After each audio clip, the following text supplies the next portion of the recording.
My clients' thumbnails went from this to this. And believe it or not, I used Canva to design them. When I posted on X about this, this was the response I got.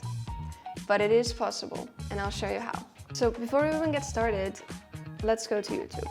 I don't watch a lot of content, but I do add a lot of videos in my Watch Later playlist. So this is a great place to see what thumbnails work, because if the thumbnail and the title is great, then I automatically add it to my list, even though probably I'll watch them in 2-3 months or something. So this is a great place for inspiration.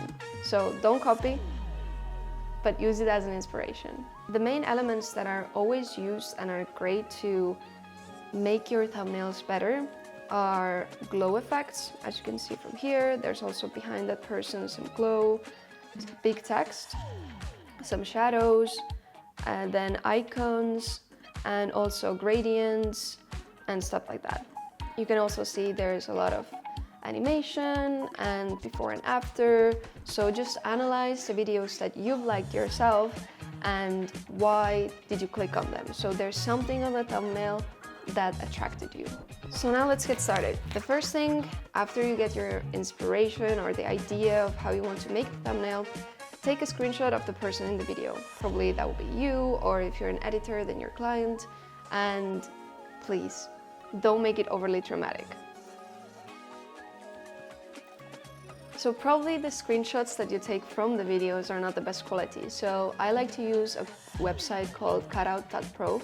It's amazing for upscaling those images and making the quality a bit better. It also kind of smoothens out the image, which is actually great for thumbnails. And now we get to the actual designing part. So first we need to remove the background from the person because we're gonna add a different one. This changes everything. You can do it straight in Canva, but I like to use remove.bg because it does a bit of a better job. Now download this and upload here. So now that we have the person, we're gonna start working on the background. So this video is about why people fail on LinkedIn to get more clients. So we're gonna go with something like, this is why you fail. Something very simple, like the less words you have, the better. But before we go into the words, we're gonna do the background. For this specific client, I like to use dark interior because it kind of fits with the vibe of his branding. So just go to photos and choose a picture that you think is good. I like to use pictures that have light sources in them because it creates a bit more contrast and depth into your thumbnails. But to have it just like that, it will be a bit distracting. So go to edit photo and blur this image out. So the whole image around 30, depending on the picture. So you can kind of see it there, but not too much. You don't see the details. And now we're gonna add some gradient on it. So this works perfect. Also, we can edit this image to be a bit more darker, again for the same reason, so it wouldn't be too distracting. Then we put the image on top, and you can already see that it's a lot better than what it was with the original background. So now let's get to the text. Don't use more than 6 words on thumbnail. I would say 6 is already kind of a maximum. You can use more, but it's very hard to read on a thumbnail because it's quite small. And the way that you can make your thumbnail text the best is if you actually make it work with the caption. So for example, if we have "don't do this," then the caption would be something like "mistakes that people make on LinkedIn." So it kind of like works together, and it gives kind of like a curiosity element on the thumbnail, and the real context with the SEO and everything is in the caption itself. So we're gonna use the word fail as the big red thing because this is what creates the most intrigue about the video. And then we're gonna add a bit of extra text for context. So this is the overall idea that I want to get with this thumbnail. I might change completely everything, but I will first try to add some glow behind it and see how it looks then. So for the glow effect, just go to the element section and type in your color of choice and then glow. So for example, in this one, I think I'm gonna use an orange glow. So just orange glow.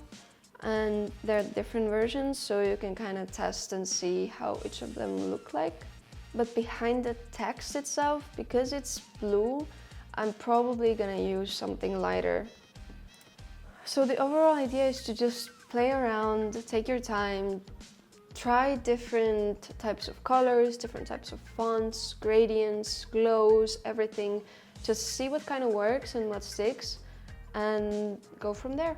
So because this video is about why fail on LinkedIn, I don't actually want to add a different text layer saying on LinkedIn because it kind of removes this 6-word rule. So instead I'm going to be using this logo of LinkedIn that is kind of like 3D and cool. I have already blurred it, so probably I'll be using it here, but I think there's like a couple of other places that I could add it to without crowding it too much. So I will just duplicate it. I will add also a bit of a more blur to make it look like it's more distant than the other one. So if you look two of these, it looks like that one is definitely more far. So I can move it around and see where it could fit.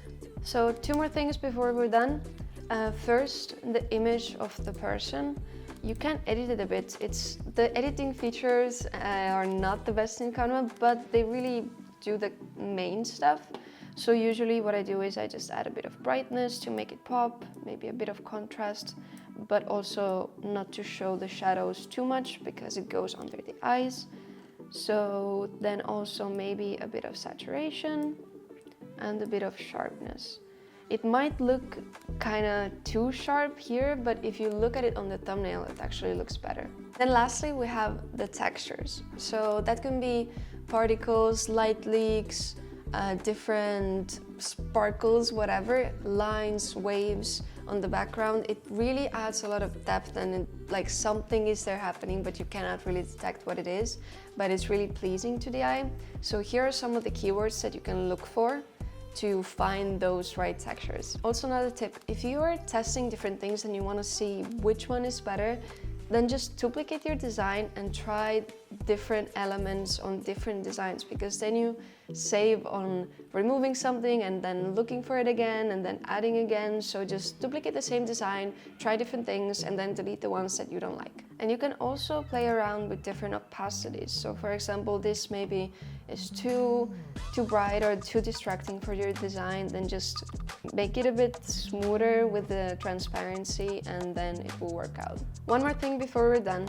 Sometimes after the removal of the background, the quality of the image goes really bad. So you can go again to the same website, cutout.pro, and then redo the same thing, or just do the removal of the background first and then enhance the quality. So you can clearly see that this quality is so much better than the one behind it. And we're done.